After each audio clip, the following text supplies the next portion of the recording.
Okay. Hello, everybody. We are going to talk about categorical syllogisms today. So, categorical syllogisms involve three categorical propositions. So, let's go over the categorical propositions together again. So, what are the four categorical propositions? A, E, I, O. A-B-I-O. So what does the A proposition stand for? All S is P. E proposition? No S is P. Some S is P. And some S is not. Very good. Okay. So we're talking about categorical propositions that involve two different categories, and they're brought together either together by an all quantifier, by no, or by some, and they're either positive or negative, as we have discussed. Now, in English, we can translate most things into a categorical proposition. So if you remember, we talked about, if I tell you, for example, 100% of the students were happy, which categorical proposition is that? All. All students are happy. Very good. If I tell you, not any of my friends are blonde, what proposition is that? E. E. No friend F, for example, is B for blonde. If I tell you 99% of my students are freshmen, it would be an I, because 99% is still not an A, because it's not 100%. So it'll still be some. So a few, many. Remember, we talked about all of this at the beginning of the semester. Categorical syllogisms kind of bring together everything that we've studied this semester. Now, O proposition, if I tell you not every day is Sunday, then that would be an O proposition. Some days are not Sundays, right? So they could be switched around? Because you didn't start with some, how did you start off? Not every is translated as an O proposition. Not every means some are not. So, not everyone here is a senior, it just means some people here are not seniors, right?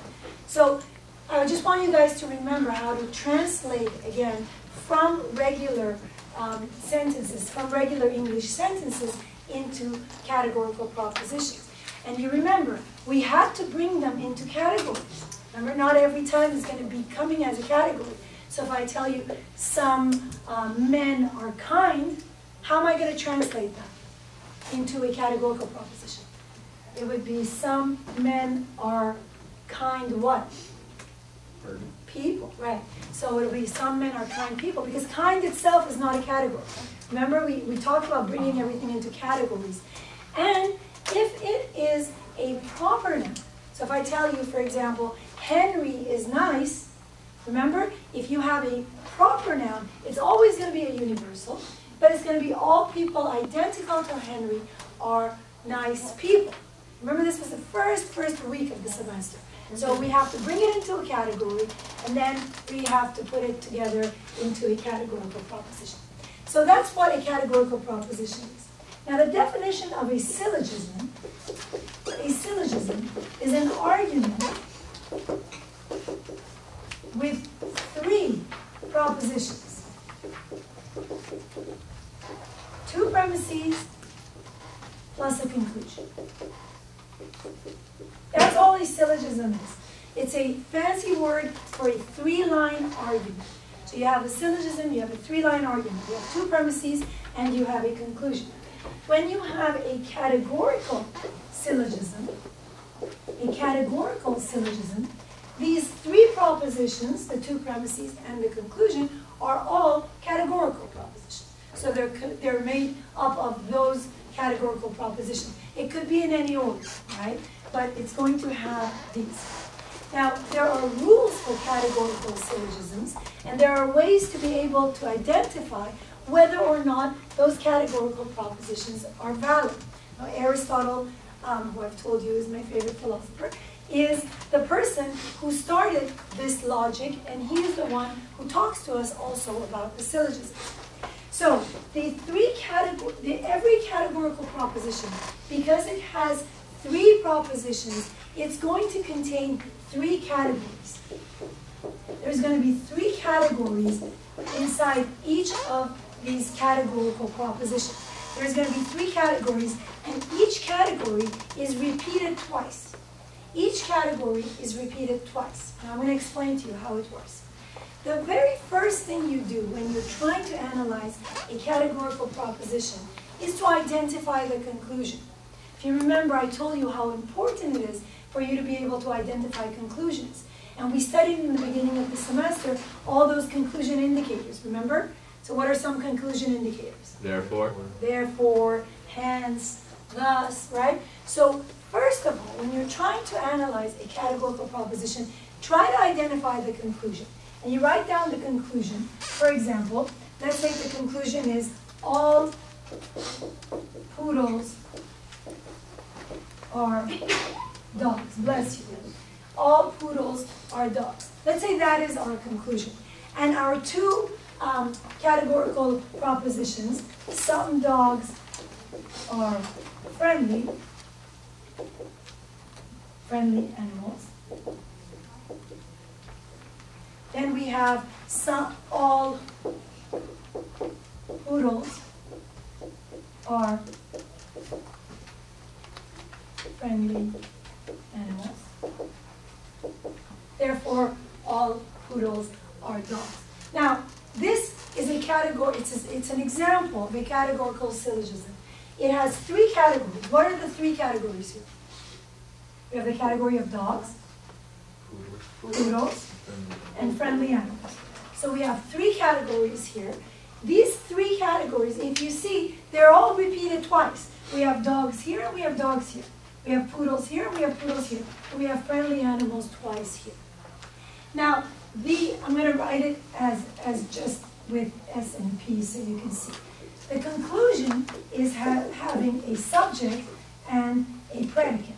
Then we have the predicate here, which is the dogs, and that's the predicate, are. This one is middle term, let's call it, and then we have all, and the subject are am. So here, subject is the subject of the conclusion. Predicate is the predicate of the conclusion. We're not looking at the premises here. And the middle term is the other term, which is repeated twice. So we have a subject, we have a predicate, and we have a middle term. Those are the 3 terms of a categorical syllogism. There's a subject of the conclusion, there's a predicate of the conclusion, and there's a middle term which is repeated twice. The subject of the conclusion is known as the major term. Major term. I'm sorry, the minor term. The predicate is known as the major term. So the subject is the minor, and the predicate is the major term.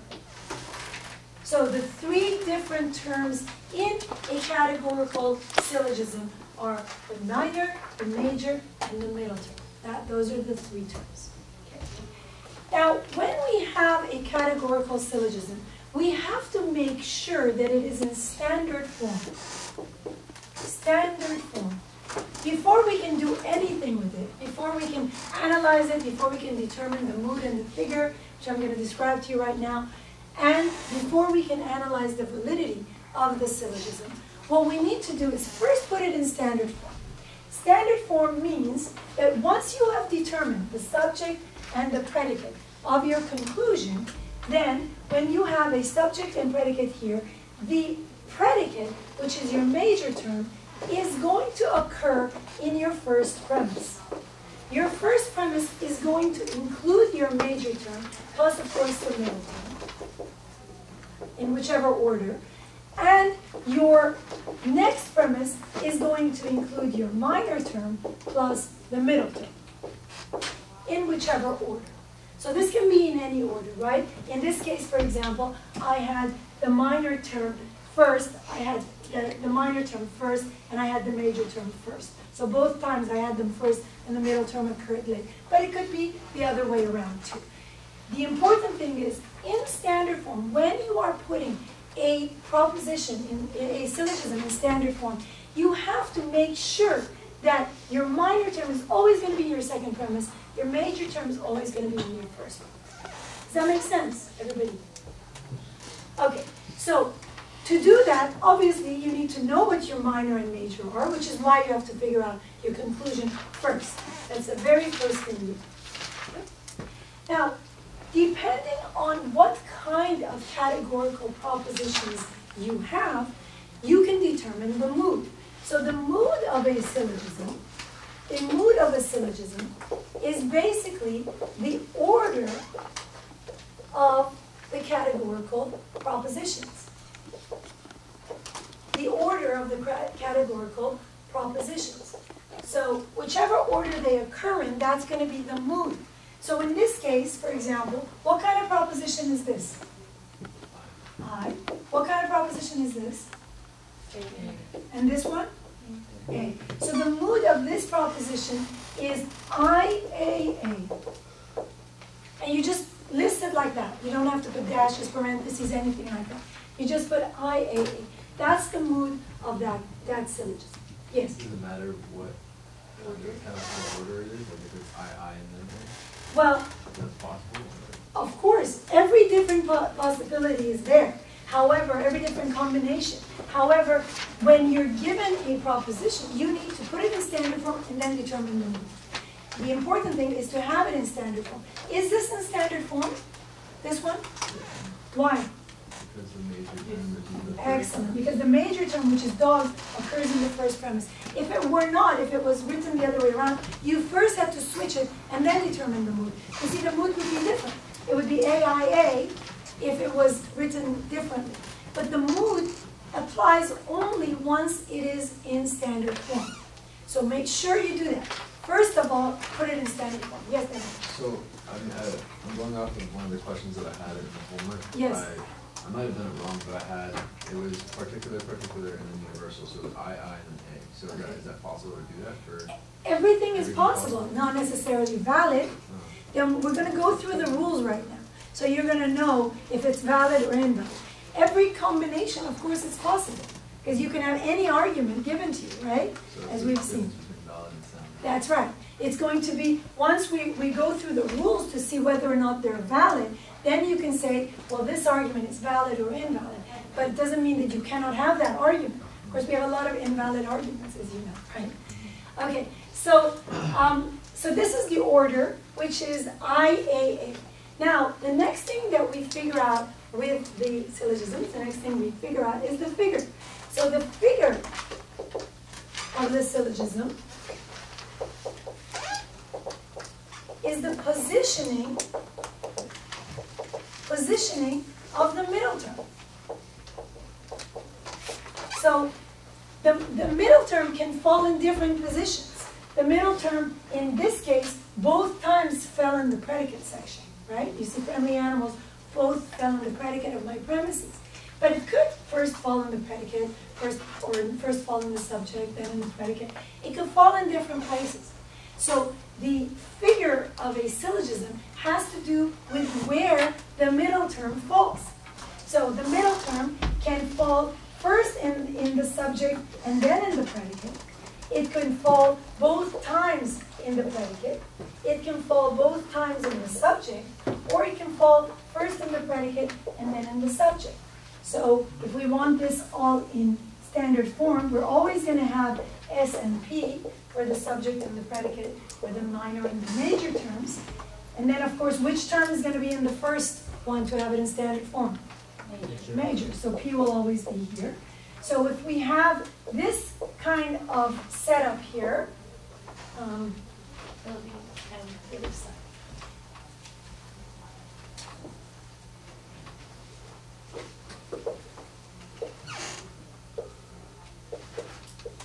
So this will be the 4 different combinations of where the middle term can fall. That's it. This is the only 4 possibilities you can have to switch them around.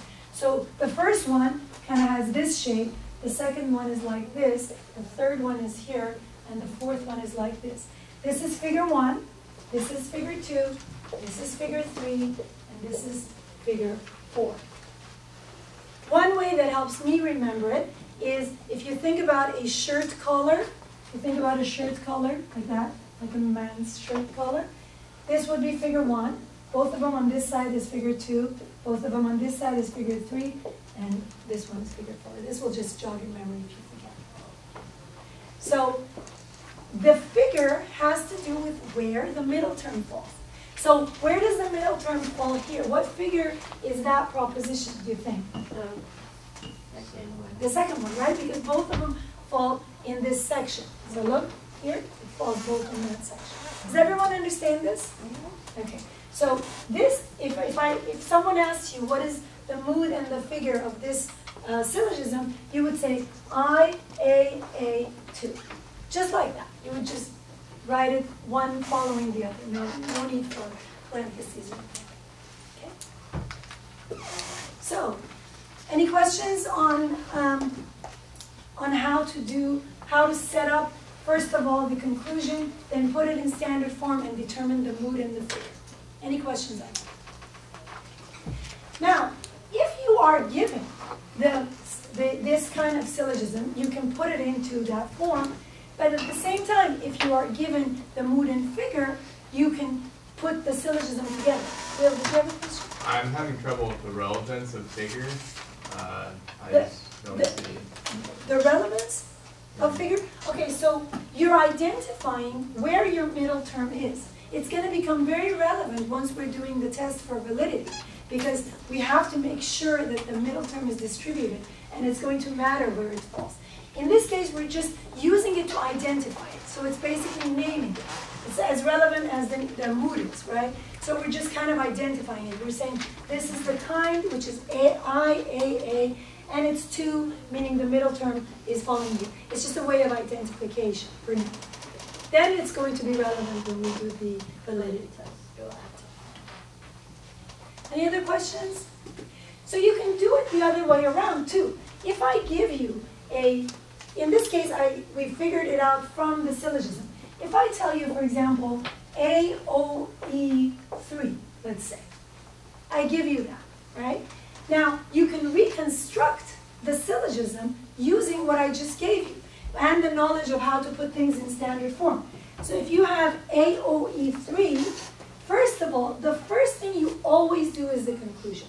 So I have S and I have P here. And you can always use S for subject, minor term, P for predicate, major term, and M for middle term. So if I have S and P here, and I have an E proposition, what will that be? No S. Very good. No S is P. Now, the second step is I will put in my middle term. I know it's a figure 3, so where is my middle term going to fall? Both times in the subject. Everyone following this? Yeah. Okay. So then I can fill in the rest of them. I know what term is going to be in the first premise? P, and S is going to be here. Now, all I have to do is fill out the other propositions. What's an A proposition? All. All M is P. What's an O proposition? Very good. Nice. Okay? So here we have it. So both ways we can do it. We can figure out from a syllogism the mood and figure. But we can also figure out from the mood and figure the syllogism. And if I were to tell you the minor term is, let's say, dog, the major term is something, if I would give you the terms, you could totally have the argument set. Questions on this?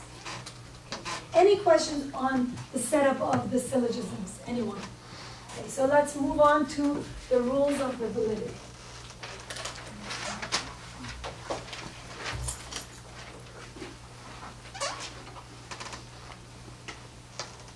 So in order to understand the rules of the validity, I'm going to talk to you about the concept of distribution.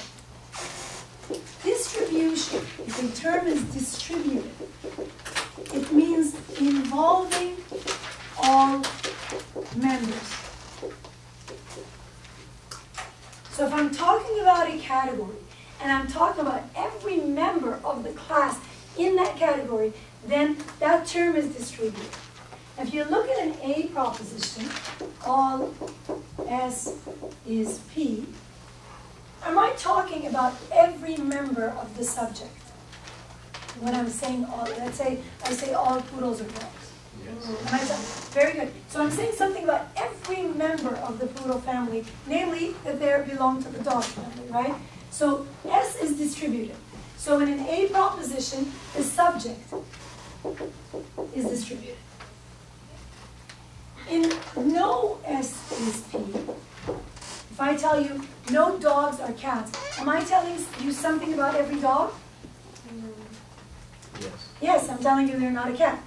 Am I telling you something about every cat? No. Think about it. Yes. If no dog is a cat, no cat is a dog either, right? So I am telling you something about a cat and a dog. So both of them are distributed. The subject and the predicate are distributed in an E proposition. Subject and the predicate. In some S is P, some S is P, am I talking about every member of my subject? No, I am saying some, right? So none of them are distributed in an I proposition. And then in some S is not P, and this is a little less intuitive, but we are saying something, even though we're talking about some S, but we're saying something about the group of P, which we're saying that something belongs outside of this group. So we're considering this whole class, and we're saying something belongs outside of it. So the predicate is distributed here. So in an A proposition, the subject, in an E proposition, subject and predicate, I proposition, neither one, and an O proposition, the predicate is distributed. If you think about it, in a universal, A and E being universal, the subject is distributed. So in a universal, the subject is distributed because you're saying something about the subject. And the predicate is distributed in a negative because you're saying something is not the case about something in the predicate. So the predicate is distributed in the negative. Now, however you want to remember this, it's fine. You can remember them by category. You can say, oh, okay, A proposition is subject, E is both, I is none. You can remember it that way. Or you can think, well, let me see, if it's universal, it's going to be the subject. If it's negative, it's going to be the predicate. However you remember it, but you do have to remember what term is distributed in any proposition in order to go through the rules of the validity. Questions on this? So let's go over the rules. So the first rule says the middle term must be distributed at least once. The middle term must be distributed at least once. In other words, if you have a middle term which is not distributed at all, you're in violation of rule number 1. So let me think of an example for you here.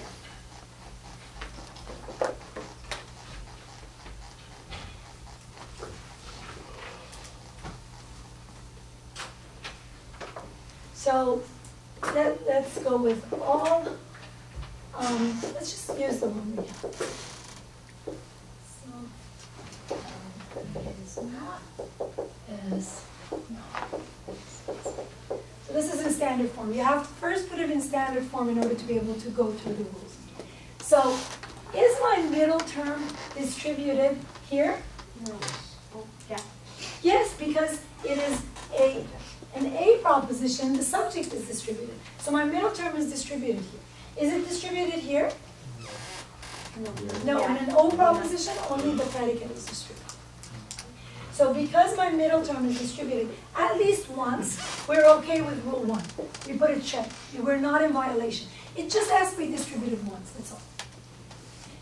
Now the second rule is a little bit more complex. The second rule says, if, notice if, it doesn't say it has to be distributed. It says if a term is distributed, if a term is distributed in the conclusion, it must be distributed it must be distributed in the corresponding premise.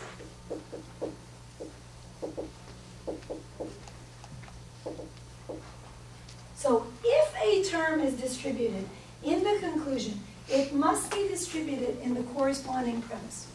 So you look at the terms of your conclusion and see which one is distributed. In an E proposition, what is distributed? Both of them. So both of these are distributed here, which means S has to be distributed up here, P has to be distributed up here. Now, what is distributed here? We decided M was distributed here. What is distributed here? In an O proposition, what's distributed? The predicate. So these are all the distributed terms. In fact, what I suggest that you do is, when you are analyzing a syllogism for validity, the first thing that you do is you box everything that's distributed. That'll help you go through the rules. Okay? So using that knowledge of when is some term distributed, just go and box everything. That'll help you go through everything. So here, S is distributed here, which is your minor term, and it's also distributed here, so you're fine. But your major term is distributed here, and it's not distributed here. So you're in violation of Rule 2. Rule 2 says, if a term is distributed in the conclusion, it has to be distributed in the corresponding premise. Here, because P is not distributed up here, we're in violation. And because it's the major term, which was not distributed up here, we're going to say this is an illicit major. Illicit major. If it was the minor term, we would call it the illicit minor. And if it was both of them, we would say illicit major and illicit minor. But we would call it that. Only for rule number 1 and rule number 2 do we actually name the, for our intents and purposes, do we actually name it. If this one is violated, we call it an undistributed middle. I've talked to you about before in the beginning. Undistributed middle, if it's violated. And here we would call it either an illicit major, illicit minor, or both. Okay? So, again, I want you to first be clear that I'm not saying this rule says anything has to be distributed down here. It says if it is distributed, it has to be distributed. Yes, sir. Did you say that number 1 is the undistributed middle? If it violates it. That's the name of the rule? Yes. If it's in violation, it'll be an undistributed middle. But this one meets it, so it's a check. Okay. So here we have both of these being. So if it is, now it only works if the conclusion, something is here distributed, it has to be distributed up here. It doesn't mean what's distributed up here has to be distributed in the conclusion. So is that clear? Yeah. So Yes. if only, for example, our conclusion is an A, like all S is P, and only S is being distributed on top, you're just looking for That's it. Okay. Everything that's distributed. So if you have an I proposition here, you don't have to worry about rule 2, because nothing's distributed down here. You don't have to worry about that. But whatever is distributed down here has to be distributed up there. So you're saying that subject is distributed there and predicate not, then what is the P that is distributed up there? So why is it not distributed? P is not distributed here because P falls in the predicate of an A statement. And an A statement, only the it's all subject. subjects. Oh yeah, okay. That's why. Oh, I didn't Any get other it. questions? So let's move on to rule number 3. Rule number 3 says at least one of your premises must be positive. At least one of the premises must be positive. In other words, you cannot have 2 negative premises, right? So now here, is A statement positive or negative? positive. Positive. This one? Negative. So if one of them is negative, it's fine. But if both of them were negative, we'd be in violation of rule number 3. So at least one of them has to be positive. It's called exclusive premises, but otherwise we are not covering that in this book yet. Okay, so that's rule number 4. Rule number 4 says if you have a negative premise, you must have a negative conclusion, and vice versa. vice versa part is very important. Meaning if you have a negative conclusion, you must have at least one negative conclusion, premise. You cannot have anything. If you have a negative here, there must be a negative here. If you have at least one negative here, there must be a negative here. There's no other way. And in order to understand that, think back to how we talked about valid deductive arguments in the beginning of the semester.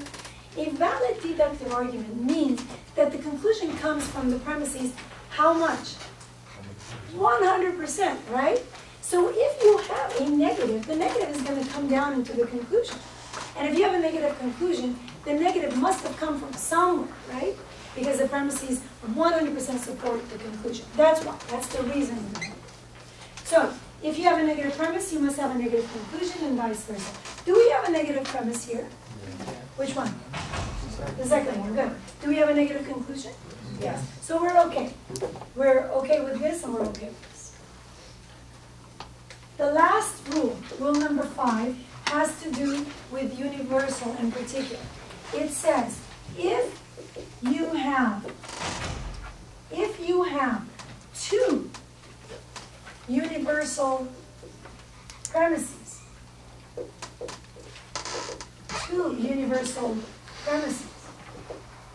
you must have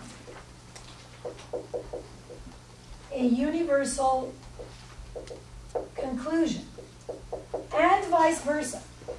In other words, if you have a universal conclusion, you have to have two universal premises. Okay?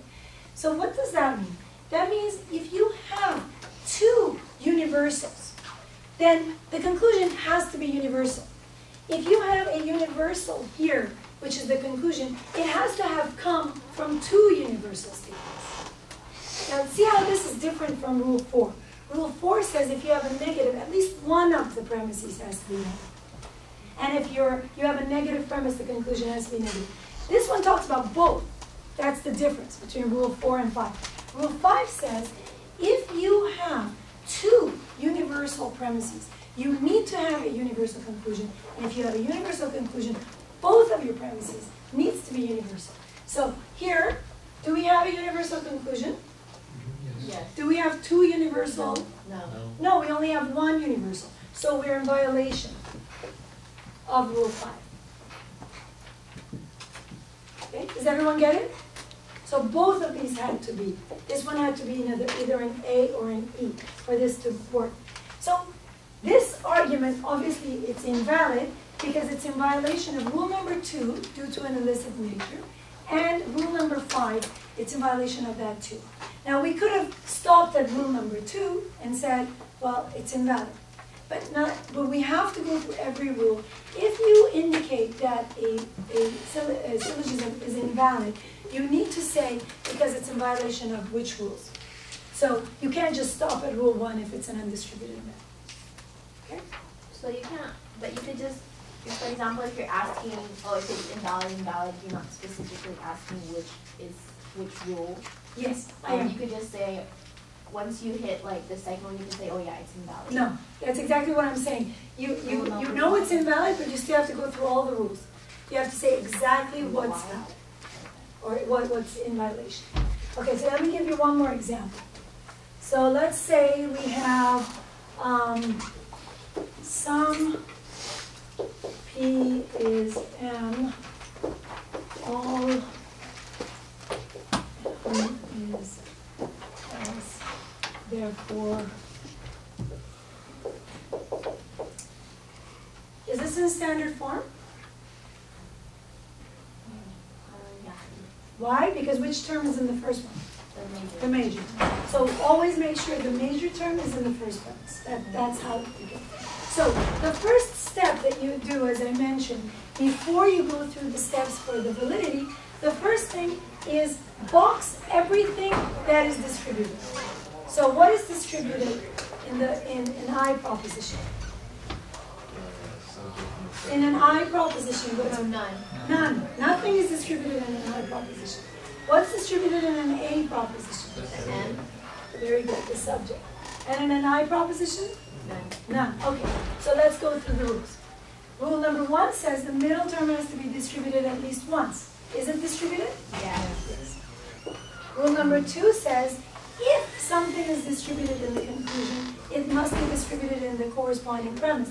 Is anything distributed here? No. No. So we're fine with rule 2. Rule 3, at least one of the premises must be positive.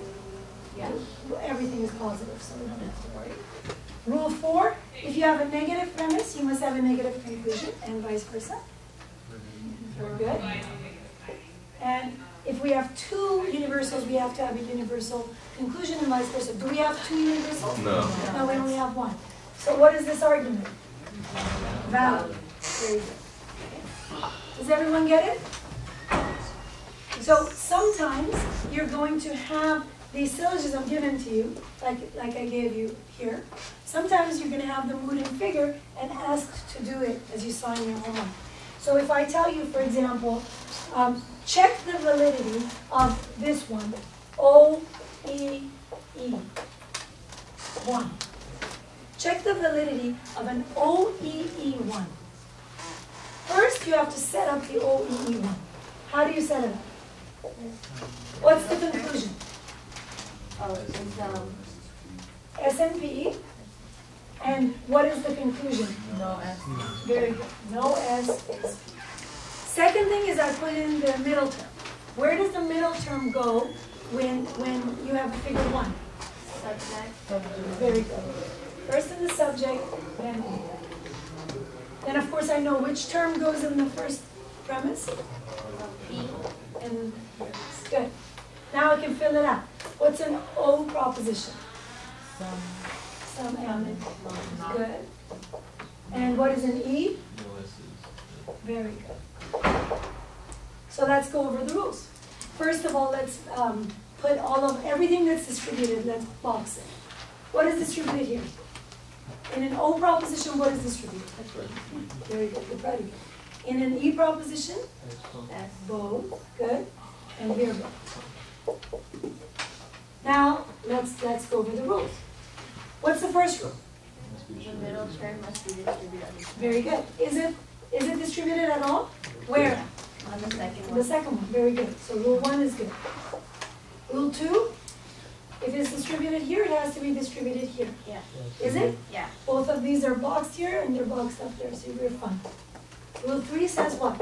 At least one premise must be positive. Very good. So do we have a positive premise? No. No, these are exclusively negative, so we're in violation. Rule 4, if we have a negative, we need a negative, and vice versa. Do we have a negative? Uh-huh. Yeah, we have both of these negative, but the conclusion is negative. So we're okay. Rule 5 says, if both of these are universal, this has to be universal, and vice versa. This is universal. Are these both universal? No. No, so we're in violation. So this syllogism is invalid because we're in violation of rules number 3. Yes. So it was like you were saying earlier that basically you can construct any type of argument, but you have to follow by those rules. That's right. Exactly. So you can have, back to your question that you asked, you can have any argument. It's just whether or not it's valid. Yes? I have a question. Yes. Number 5, you said if 2 universal, then conclusion is universal, right? So, but And vice versa. or vice versa. So we have conclusion particular, but we don't have 2 premises. If you have a particular one, you don't have to worry about it. If you have a universal one, then both of these have to be universal. If you have a particular conclusion, Okay. it doesn't mean that you need to have 2 universals. In fact, that would make it illegal. I thought 2 particulars. You don't have 2? No. This rule only applies to universals. Oh, It does not apply to Oh, So that's you can have two universals in the end of a particular conclusion. No, because if you have 2 universals, you must have, you need to follow both of them. because it says vice versa. I thought if it's particular. No, vice conclusion- versa applies to this, not to, you don't switch it to particular. Oh, Vice okay. versa says, here says if you have 2 universal premises, you have a universal conclusion. And If you have universal conclusion, you have Absolutely. should have 2 universal premises. Okay. you got it. Not the particular one. Yes, very good. You don't switch it to particular. Any question on the rules? So, just to recap it. In order to figure out the validity of a categorical syllogism, what we do is, first of all, convert it into a categorical propositions. Right? If you have regular English, you have to first bring it into categorical statements. Then you have to identify the conclusion, set it up so that it's in standard form, meaning that the predicate of your conclusion, which is your major term, is going to occur in the first premise, along with the middle term, wherever the middle term falls. The minor term, which is the subject of your conclusion, is going to occur in the second premise, again with the middle term, because the middle term is repeated twice. Once you have your syllogism set, then you can determine the mood. By determining the mood, I mean you determine what is the order in standard form. You determine the mood. So AEE, AOE, whatever we have that order. That's going to be the mood. Identifying where the middle term falls is going to be the figure. And the figure is going to be like the shirt color that I told you. This is going to be 1, this is going to be 2, 3, and 4. So you determine the figure. You have the figure. Once you have that information, you have identified the kind of syllogism you have, then you go through the rules of the validity. The first rule of the validity, and Will, you ask, what's the relevance of the figure? The figure says the middle term must be distributed at least once. So if you have a figure where the middle term is not distributed, depending on your categorical propositions, then that's going to be an undistributed middle. So you go through the rules, you make sure that the middle term is distributed once, you make sure that if it's distributed in the conclusion, it's distributed up there in the premises. You make sure you have at least one positive premise. You make sure if you have a negative, you have a negative conclusion, and vice versa. And you make sure if you have two universal premises, you're going to have a universal conclusion, and vice versa. If it meets all of that, then you claim that your categorical syllogism is valid.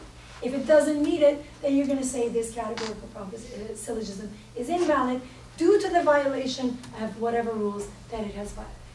And that's how we do that. Questions? Everyone good with categorical syllogisms? Okay, we're done. Thank you. All right, so now we can do the homework.